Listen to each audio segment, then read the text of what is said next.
Stephanie, good morning to you. I'm so sorry this has happened to you again. I'm so glad that you can join us for this conversation, as difficult as it is. I would imagine, Stephanie, that you never thought that this could happen to you again. Yeah, I mean, I never thought it would happen to me for the first time. And here we are, and unfortunately, this is America for you. That was Stephanie Horowitz, an FSU student who has now lived through 2 school shootings. First, Stoneman Douglas High School, Parkland, Florida, and the second one just yesterday at FSU, Florida State University, in which 2 people were killed. Tragically, her response there saying this is America is one that a lot of people had yesterday, and every time there's another shooting. Stephanie also revealed to CBS how these traumatic shootings have impacted her life. The reality that you're thinking every day, this could be the day when there's a school shooting? I mean, for a while, I had thought that. I never thought that before I was 15 years old. And then after surviving the Parkland school shooting at Stoneman Douglas back in 2018, I was a freshman. After that day, I kind of woke up every morning thinking that it could be my last day. I was afraid for my life, every step that I took. And I've come a long way over that time. And I've gotten to a place over these last couple of years where I didn't fear for my life anymore. And I was able to walk around campus and feel safe. And here we are yet again. And that was taken away from me for a second time. Yeah, and that feeling of being less safe is going to continue being taken away from Americans across the country, thanks to lawmakers who refuse to take any action to curb gun violence. Enter Donald Trump, who last night, just hours after the shooting, made it clear he was more concerned about protecting gun rights than he was about protecting Americans. Is there any changes that you want to see to gun legislation? Anything you see broken with gun laws in our country? Well, I'm going to have to look. I'm a big advocate of the Second Amendment. I have been from the beginning. I protected it, and these things are terrible. But the gun doesn't do the shooting. The people do. It's a phrase that's used probably too often.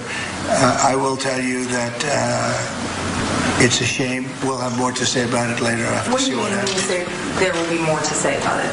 Only in terms of what happened. As far as legislation is concerned, this has been going on for a long time.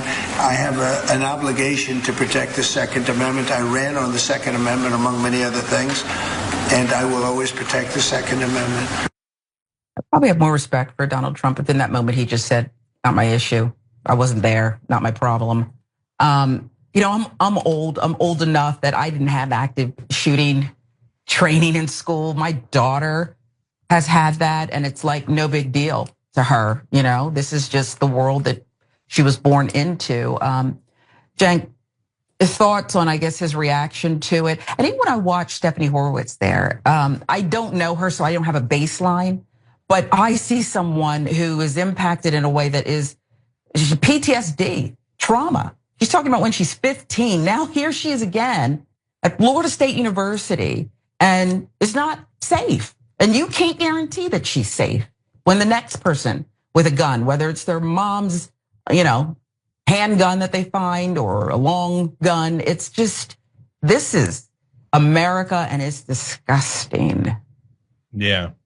So I'm gonna give you some context on that in a second. Yesterday on the show, I said, look, about a decade ago, I told you there'd be a mass shooting near you. It was inevitable because if the rules are set in a way that creates this situation, you have to change the rules. The rules in this case are the laws. If you don't change the laws, you're gonna keep getting the same result over and over and over again. So then yesterday I was saying about, hey, soon we're gonna see a lot of people who are talking about their second shooting. So here we are now. She's talking about her second mass shooting. So all of you, if you've been in an area that has had a mass shooting, I have terrible news for you. You'll probably get another one. If you're lucky enough that you were never been in an area there's been a mass shooting, first of all, you're becoming increasingly rare. The rest of us have usually experienced something along those lines. And soon you'll get one too, because that's what happens when you have the wrong laws. So now Trump realized this in his first term. He had a terrible mass shooting. And on the first day, he said, well, there's too much gun violence. We got to do something about it. And you know what? A lot of the guys around here, they take money from the NRA or something, or he says something along those lines. Are they too controlled by the NRA or too worried about the NRA? But I'm going to take care of it. So the next day he had a meeting with the NRA, came out and said, never mind. No, gun rights are more important than the victims of these shootings. I mean, he's so stupid in how transactional he is. Then why did you say, hey, they're controlled by the NRA? If you're going to go in and meet with the NRA the next day and you're going to get controlled by the NRA.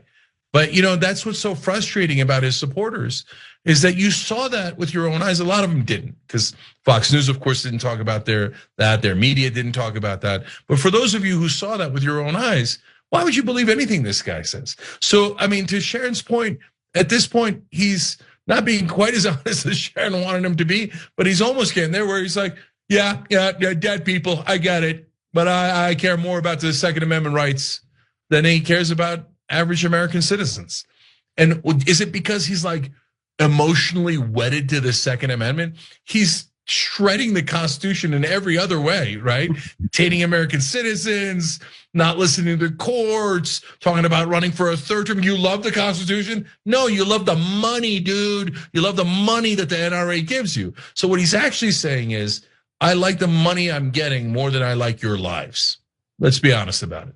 I don't know. I've known you, Cenk, 20 years, and I can't count. I've lost count of how many times we sat here and gone through this.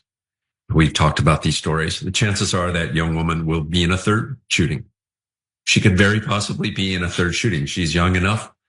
She's got a lot of life in front of her, and she could go to a baseball game, a restaurant, a bar. Chances are in this society that where guns are so threaded throughout our culture, there's a good chance that she could be in another shooting. Yeah, I mean, I don't know. We have this perennial thing. It's like spring. Every spring, there's like a shooting. I don't know. And nobody. I don't want to say that nobody cares, because people do care. People really, really care. I think there's a real failure in the political machinery to make this issue so pivotal, so centered to why we vote. You could almost make it a single issue vote. Do you like guns? And can anyone have a gun? Are you sick of your family members being threatened in a public space? Have you been touched by gun violence? I mean, my God, it's everywhere. And it's not just shootings like this. It's in the local news every night in Atlanta. How does the political machinery that wants to moderate gun violence make it something other than just another one of these things that we don't get around to dealing with? It's like a broken step on the back porch. It's always there every time I step on it, and that darn thing, I'm going to fix that one day. We just don't get around to fixing it one day. And I wonder, what will it take? What will it take?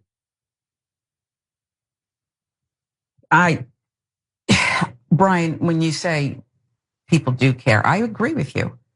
People do care. The people I talk to, I care. But when those real little kids were slaughtered in Connecticut, I mean, I remember where I was. I was on a ladder in St. Louis, putting something up. And I think it was John Miller hesitated, but delivered the news, kind of bracing the audience for, and these are, real small kids, and there's this many that we believe. He already had it confirmed, but I could not look at their pictures after seeing them one time and on the anniversaries. I mean, it's just horrific. And yet, if anything would spur us to vote and be committed, look how many of us are parents. I mean, I don't think you have to be a parent, but I don't get it. I really don't get it. And if you're right and Cenk's right, and it's going to touch everyone. I mean, chills went up my spine, Cenk, when you said, and if you haven't been, I haven't been. And that hit home. If you're now on people who are twofers, and then it'll be, this is bananas. So why, forget the politicians for a minute and their manipulation. Why haven't people said, oh, hell no? Yeah. So, well, the thing is, we keep saying hell no, but no one ever listens. And that goes to the frustration of the American people on all the issues. So look, there's two different factors at play here. There's the hard right that says don't move an inch on gun rights ever, ever, ever, right? And then there's the money. And the NRA bought a lot of our politicians for a long, long time. They actually used to also fund the Democratic Party. Give credit to the Democratic Party that they finally stopped taking the NRA money. And then all of a sudden they were for gun control, right? Like, so you could see it. As soon as the donor money goes away, they become much more active on that particular issue, right? So the Republicans are completely bought and paid for, 100%, the entire party. They're all corrupt on this issue. Now, they also do have voters in that direction. And so for some of those voters, they can't deal with reality. Well, why do you think Alex Jones did that ludicrous thing with, oh, they were all crisis actors and the shooting didn't really happen? Because it's so hard to defend extreme gun rights when you see kids slaughtered. So you have to pretend it didn't happen so that you could live with yourself. Even if you're an Alex Jones fan, and even if you're the most zealot gun rights owner, when you see those dead children, you have to pretend that it's not, no. It wasn't that we just hand out guns like they're candy to everyone, including the mentally ill, right? It's not that we don't have, like, our laws are insane in how permissive they are, right? No, it must be that it didn't happen. That's why they did that nonsense. So now when it gets to the corruption issue, that's super real because over 90% of Americans, in one poll, it was 97% of Americans want universal background checks. So it's not a 0, 1 or 0. It's not a binary thing. It's not, hey, you either take away all guns or you have no gun control at all, right? So over 90% of gun owners want universal background checks because they're not planning to kill anyone. So they're like, I don't mind if you know the serial number of my gun. In fact, I want you to know the serial number because in case it's stolen, I want it back. Right? So the only people who don't want universal background checks are either people paid by the NRA or criminals, like terrible, terrible criminals, or people that want to be criminals. 97%. Nope, we can't get it done. And then red flag laws, very popular. The bare minimum, when people have been adjudicated to be so mentally ill that they might harm themselves or others, do not let them buy a gun. Of course. Can't get it passed in so many places. Why? That's the corruption. Because when you go to the Republicans and go, hey, even though 90% of your voters want this, they go, yeah, but 90% of my donors don't. And so in so many cases, it's corporate Democrats and corporate Republicans working together in good cop, bad cop, as we've talked about a million times on this show. But in this particular case, since the Democrats stopped taking donor money from the gun industry, this one is 100% Republican politicians' faults. So if you hate the mass shootings, you can say, hey, I don't hate them so much that I want higher taxes or I want this or that or whatever it might be. But understand that when you vote for a Republican, you are actually voting for mass shootings because every one of them votes against every gun control, no matter how reasonable and no matter how much the American people want it, they will always vote against it because they are deeply corrupt. So that's just one of the consequences. Maybe you could live with it, but I can't. And that's why I don't vote for Republicans. I almost think that it's too nuanced of an issue for voters. I mean, we had a recent presidential election where both candidates bragged about their gun ownership. And it still didn't make a difference because folks here in Georgia thought these people were going to take their guns away. And so if you say, I'm a hunter, I love hunting, here I am hunting with my dog. Kamala Harris talking about owning a handgun. The message becomes these people are taking your guns away. And so then Democrats are faced with, no, I'm trying to get universal background checks. So right there, you have now split a hair and it's almost too nuanced for voters. And I wonder if it's just an issue that people can't quite wrap their heads around, that there are limits to gun ownership that we could all live with. Whether you like guns or not, there's something we can live with. There's some middle ground there. Cenk, is it too complicated of an issue? No, it's always about, look, they have such a megaphone, all of these politicians, especially a presidential candidate. You could just pound the message home and you could make it crystal clear. And you could say, hey, listen, if you're Kamala Harris, hey, listen, I have a gun. This is not taking away guns because you're not going to take my gun. I'm not going to take my gun away, right? But at the same time, I despise mass shootings, and I'm a reasonable person, and I want to do what the American people want: universal background checks and red flag laws. So if you're saying no, I don't want those laws, then you're saying you're for mass shootings. So let's have an argument about it, okay? You want to have an argument? Oh, take my gun. Oh, you want to take guns away? Well, I have a gun. How many times do I have to say it? Are you stupid, right? So like, there's a way to make your argument super forcefully and drill it into people's heads. But that's another giant problem, which is Democrats are afraid of their own shadow. So they're like, oh my God, it's a gun issue, run.